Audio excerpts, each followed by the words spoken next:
ایک بادشاہ تھا, اس نے ہیرے لیے اور اس نے کہا جی یہ اس میں اصلی بھی ہیں اور نقلی بھی ہیں, جو یہ بتائے گا کہ یہ اصلی ہے اور یہ نقلی ہے اس کو انعام ملے گا, اور جو نہیں بتا سکا اس کی گردن چلی جائے گی. کئی لوگوں نے اپنی گردنیں ضائع کروائیں. ایک نابینا آ گیا, آنکھوں سے نابینا, اس نے کہا میں بتاتا ہوں. بادشاہ نے کہا یہ آنکھوں والے نہیں بتا پا رہے, تو کیسے بتائے گا؟ کہ صرف 10 منٹ دیتے ہیں مجھے. وہ گیا ہیرے لے کے دھوپ میں بیٹھا, 10 منٹ کے بعد آیا, اس نے کہا یہ اصلی ہیں اور یہ نقلی. چیک کروایا تو بالکل صحیح. یہ کیسے ہوا کہ آنکھ والے نہیں بتا پائے, تو نابینا ہو کے تو نے بتا دیا؟ اس نے کہا ویری سمپل. میں گیا دھوپ میں رکھے, جو پلاسٹک کے تھے وہ گرم ہو گئے اور جو اوریجنل تھے وہ ٹھنڈے کے ٹھنڈے رہے. یہ جو تپش آتی ہے نا لائف کے اندر, بیسیکلی قدرت ہمیں چیک کر رہی ہوتی ہے کہ کون اصلی ہے اور کون نقلی ہے, کون صرف دعویٰ کرتا ہے اور کون صبر کرتا ہے اس موقع پہ. اس وقت نے گزرنا ہی گزرنا ہے. ہم اگر اس معاملے میں آ کے دیکھیں کہ یار کیا میرے گھر میں کھانا پکتا ہے 3 ٹائم, میرے پاس اتنے پیسے ہیں کہ 6 مہینے اگر میں گھر بیٹھ جاؤں تو مجھے کوئی پریشانی نہ ہوگی, میں کہاں سے چلا تھا. ہم اپنی بات کریں تو ہمارے بچپن میں تو 2 جوڑے جو ہے وہ ہمارے بنتے تھے, ایک بڑی عید پہ اور ایک چھوٹی عید پہ. ایک جوڑی جوتوں کی ملتی تھی, پورا سال وہی کھینچنا پڑتا تھا, خراب ہو گئی تو اس کو سلوا لی. اللہ نے کتنی نعمتیں ہمیں دی, پہلے کے بادشاہ اس کا تصور بھی نہیں کر سکتے تھے.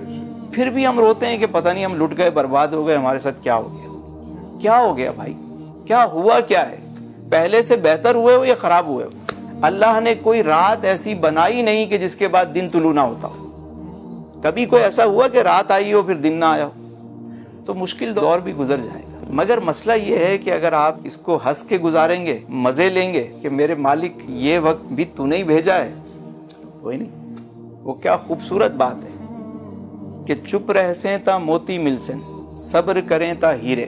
یعنی خاموش رہو گے تو ملے گا, لیکن شور مچاؤ جتنا مچا سکتے ہو, کیا ہوگا اس سے؟ ہماری بزنس کمیونٹی کا ایک سب سے بڑا جو مسئلہ ہے نا وہ یہ ہے کہ ہم سے جب کوئی پوچھے نا بھائی کیا حال ہے, یار دھندا نہیں ہے, مزہ نہیں ہے, ہر وقت رونا, ہر وقت گلا کرنا, اس کو ختم کرنا ہے. کوئی پوچھے کیا حال ہے, کہ اللہ کا شکر ہے الحمدللہ, میرے مالک یہ بغیر وینٹ کے میری سانس آ رہی ہے, تیرا شکر ہے, میرے کو تو نے یہ آنکھیں عطا کر دیں, تیرا شکر ہے. وہ شیخ سعدی جا رہے ہیں, مسجد میں گئے نماز پڑھنے تو کوئی جوتے اٹھا کے لے گیا, باہر نکلے تو دیکھا کہ کوئی جوتے ہی غائب ہیں. آپ سوچ رہے ہیں وقت کا اتنا بڑا شیخ ننگے پاؤں جائے گا, لوگ کیا سوچیں گے؟ اتنے میں کیا دیکھتے ہیں کہ ایک شخص سے اس کے دونوں پاؤں نہیں ہیں, زمین سے گھسٹتا ہوا آ رہا ہے. شیخ سعدی فوراً سجدے میں گر گئے, کہا میرے مالک میرے تو جوتے نہیں ہیں, اس کے تو پاؤں نہیں ہیں.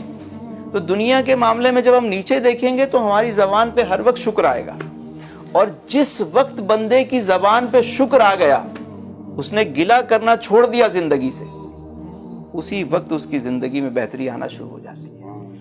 کہ پریشانی حالات سے نہیں ہوتی, یہ خیالات سے ہوتی.